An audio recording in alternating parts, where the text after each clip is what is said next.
नमस्कार, आमने सामने न्यूज में आपका स्वागत है। मैं हूं दीप्ति थापा। केंद्रीय मंत्री बेनी प्रसाद वर्मा ने कांग्रेस के भीतर अपने विरोधियों पर जमकर निशाना साधा। उत्तर प्रदेश कांग्रेस के प्रदेश अध्यक्ष निर्मल खत्री से लेकर कांग्रेस राज्यसभा सांसद प्रमोद तिवारी पर कांग्रेस को प्रदेश में शून्य करने का आरोप लगाया। बेनी बाबू का गुस्सा विपक्ष के साथ साथ अपनी पार्टी पर भी फूटा। कांग्रेस के वरिष्ठ अल्पसंख्यक नेता और केंद्रीय इस्पात मंत्री बेनी प्रसाद वर्मा ने दलित, पिछड़े और अल्पसंख्यक के बहाने पार्टी के भीतर अपने विरोधियों को किनारे लगाने का दांव खेला है। बेनी ने सार्वजनिक मंच से विपक्षियों के साथ साथ अपनी ही पार्टी के कुछ नेताओं पर हमला बोला। उन्होंने कहा कि वह कांग्रेस को यूपी में फिर से मजबूत देखना चाहते हैं, लेकिन पार्टी के अंदर कुछ ऐसे लोग हैं जो कांग्रेसी होकर भी कांग्रेस के सबसे बड़े दुश्मन साबित हो रहे हैं। उत्तर प्रदेश की कांग्रेस को 20 साल तक दूसरी पार्टी में जिता रहे हैं। बेनी की बात में दम तो था। एक और जहां मोदी और मुलायम प्रदेश में ताबड़तोड़ रैलियां कर अपनी ताकत दिखा रहे हैं, वहीं कांग्रेस की सूबे में गतिविधि न होना जनता के बीच में गलत संदेश दे रही है। बेनी बाबू ने प्रदेश कांग्रेस अध्यक्ष निर्मल खत्री पर आरोप लगाते हुए कहा कि एक शून्य नेता प्रदेश कांग्रेस के अध्यक्ष तो बन गए, लेकिन 15 दिन लगातार कार्यालय में नहीं बैठे। यूपी में दिन पर दिन कमजोर हो रही कांग्रेस प्रदेश में सुन्न पड़ती जा रही है। निर्मल खत्री जैसा शून्य नेता कार्यकर्ताओं को भी सुन्न बना रहा है। वहीं आम आदमी पार्टी कांग्रेस कार्यकर्ताओं के बीच सेंध लगाए बैठी है। कार्यकर्ता आपका रुख भी कर सकते हैं। बेनी ने प्रमोद तिवारी पर भी हमला बोला कि 15 वर्षों से कांग्रेस में रहने के बाद भी सपा के समर्थन से राज्यसभा में जाने की क्या जरूरत थी। बेनी बाबू का गुस्सा जग जाहिर था। उनके मुताबिक हताश कार्यकर्ता राहुल गांधी को पीएम बनने से रोक सकते हैं। कार्यकर्ताओं में जोश भरने के लिए लखनऊ में राहुल की ऐतिहासिक विशाल रैली भी कराने की बात कही। साफ है कि अगर जल्द से जल्द कांग्रेस नहीं जागती तो उसे लोकसभा में भारी नुकसान झेलना पड़ सकता है। ब्यूरो रिपोर्ट, आमने सामने न्यूज। फर्रुखाबाद में अवैध संबंधों के चलते एक मासूम की जान पर आ बनी। पत्नी की बेवफाई की जीती जागती तस्वीर देख जब पति पर काबू ना रहा तो उसने पत्नी के प्रेमी पर गोली चला दी, लेकिन गोली प्रेमी को न लगकर पास खड़े एक मासूम को जा लगी। देखिए फर्रुखाबाद से हमारे संवाददाता अमर साइमन की रिपोर्ट।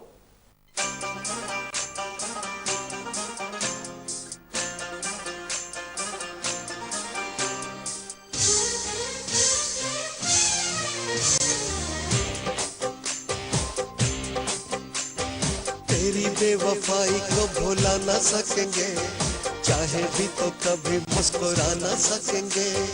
तुझको तो मिल गया यार अपना किसी को हम बना ना सकेंगे। पहले 7 फेरे लेकर जीवन भर साथ निभाने का वादा भी ऐसा जिसमें मरते दम तक अलग ना होने की बात, लेकिन जल्दी ही उन वादों को भूलकर वो बना बैठी अपने ही गांव के एक युवक के साथ अवैध संबंध। जी हाँ, मामला है फर्रुखाबाद के एक गांव धीरपुर का, जहां की रहने वाली एक युवती सविता का विवाह कुछ समय पहले दाताराम के साथ हुआ था। पहले तो सब कुछ ठीक ठाक रहा, लेकिन धीरे धीरे सविता का दाताराम से मोह भंग होने लगा। अब उसकी आंखें किसी नए मर्द को तलाश रही थी। जल्दी ही उसे गांव के ही रामवीर से प्यार हो गया, जो कि धीरे धीरे अवैध संबंधों में तब्दील हो गया। पत्नी के अवैध संबंधों की चर्चा धीरे धीरे पति दाताराम तक भी पहुंच गई। बारे में दाताराम ने कई बार रामवीर और सविता को समझाया, मगर दोनों पर इसका कोई असर नहीं हुआ। गत दिवस भी जब दाताराम गांव से बाहर गया था तो सविता ने रामवीर को मौका देकर घर में ही बुला लिया। इसी बीच दाताराम भी घर आ पहुंचा। अपनी पत्नी को किसी गैर की बाहों में देखकर दाताराम आग बबूला हो गया और घर में रखा तमंचा उठाकर रामवीर के पीछे दौड़ पड़ा और रामवीर के ऊपर गोली भी चला दी। 3 लोग यहाँ खड़े थे, रामवीर के ऊपर कट्टा हुआ आया तो उन्हें हेठ ने पकड़ लिया तो सीधी गोली मारी। गोली रामवीर को तो लगी नहीं, पास ही खेल रहे मासूम विकास को जा लगी, जो जीवन और मौत के बीच लोहिया अस्पताल में संघर्ष कर रहा है। यहाँ भर्ती कर गए, सब धमकाने गए, मारने गए, जल्दी राजीनामा का जान से मार दिए। अवैध संबंधों के इस घिनौने खेल ने दाताराम की जिंदगी में तो अंधेरा भर दिया, साथ ही मासूम विकास की जिंदगी भी इन्हीं अवैध संबंधों के चलते दांव पर लग गई। फर्रुखाबाद से अमर साइमन की रिपोर्ट। अब वक्त तो चला है छोटे से ब्रेक का। ब्रेक के बाद देखेंगे कुछ और नई खबरें। तब तक देखते रहिए आमने सामने न्यूज। आमने सामने न्यूज परिवार की ओर से पी लाल को उनके 82वें जन्म दिवस पर हार्दिक बधाई। पॉलिटिक्स, क्राइम,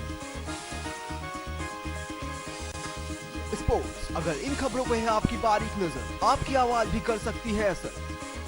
बढ़ाएं अपनी आवाज का दायरा, बने आमने सामने न्यूज का हिस्सा। ब्रेक के बाद एक बार फिर से आपका स्वागत है।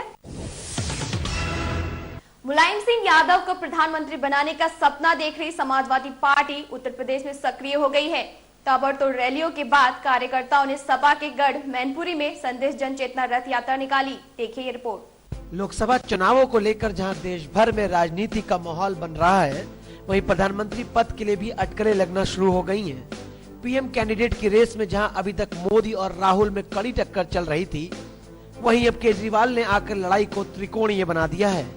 लेकिन इसका मतलब ये नहीं कि प्रधानमंत्री का सपना कोई और नहीं देख रहा है। इस रेस में एक और खिलाड़ी है जो प्रधानमंत्री बनने का दावा ठोक रहा है। ये है समाजवादी पार्टी सुप्रीमो मुलायम सिंह यादव। तीसरे मोर्चे की बैसाखी के दम पर प्रधानमंत्री पद का सपना देख रही सपा ने प्रदेश में चहलकदमी शुरू कर दी है। इटावा सहित कई शहरों में रैलियों के बाद अब कार्यकर्ताओं को जनता को जागृत करने का काम सौंपा गया है। इसी कड़ी में सपा सुप्रीमो मुलायम सिंह यादव की कर्मभूमि और संसदीय क्षेत्र मैनपुरी में विधायक ब्रजेश कठेरिया और सपा समर्थकों ने संदेश जन चेतना के नाम से रथ यात्रा निकाली। बेवर मोटा रोड तिराहे से शुरू हुई यात्रा का उद्देश्य मुलायम सिंह यादव को मैनपुरी से भारी मतों से विजयी बनाने के साथ साथ प्रधानमंत्री की कुर्सी तक पहुंचाना था। ये समाजवादी पार्टी की हमारी प्रदेश की जो सरकार है, उसकी नीतियों को जन जन तक पहुंचाने के लिए और आगामी लोकसभा चुनाव में माननीय नेताजी को देश में सबसे बड़ी जीत दिला करके देश का प्रधानमंत्री बनाने के लिए ये जन संदेश यात्रा जन जन तक पहुंच रही है। वहीं बताते चले बसपा प्रदेश अध्यक्ष स्वामी प्रसाद मौर्य की बेटी संघमित्रा मौर्य मैनपुरी से मुलायम सिंह यादव को कड़ी टक्कर देने के लिए तैयार हैं। ये तो आने वाला समय ही बताएगा कि किसका सपना टूटता है और किसका सजता है। ब्यूरो रिपोर्ट, आमने सामने न्यूज, बेवर मैनपुरी। राजस्थान के भिलवाड़ा में ऐतिहासिक मकबूल अली शाह के 3 दिवसीय उर्स मेले का आयोजन हुआ। मकबूल अली शाह के दरबार में मिलाद से शुरू हुए मेले का अंत कव्वालियों से हुआ। राजस्थान के भिलवाड़ा में स्थित पारौली के ऐतिहासिक गढ़ में मकबूल अली शाह की याद में विख्यात उर्स मेले का आयोजन हुआ। राजस्थान के दराज इलाकों से आए लोगों से सजा उर्स मेला विभिन्न आयोजनों के साथ संपन्न हुआ। मकबूल अली शाह के दरबार में मिलाद के साथ शुरू हुआ मेला बाकी दोनों दिन भी भव्य रोशनी में चमकता रहा। वहीं दूसरे दिन बावड़ी वाले बाबा के यहाँ से चादर रवाना होकर गाने बजाने के साथ मकबूल अली शाह की दरबार पर पहुंची। वहीं तमाम मोमिन भी अपनी दुआ और अरमान लेकर बाबा के दरबार पर पहुंचे। सैकड़ों की संख्या में आए मोमिन चादरों को रैली समान लेकर चलते दिखे, जो उनके ईमान को और पुख्ता कर रहा था। मकबूल अली शाह के दरबार पर सामूहिक रूप से भी चादरें चढ़ाई गई।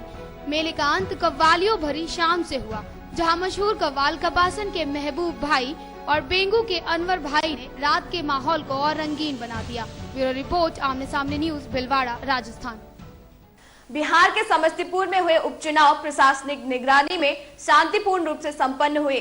चारों मतदान केंद्रों पर जोनल मजिस्ट्रेट की पैनी नजर भी दिखी। देखिए रिपोर्ट। इस कड़कड़ाती ठंड के बावजूद पूरे देश भर में चुनावी माहौल सरगर्मी से लगातार बना हुआ है।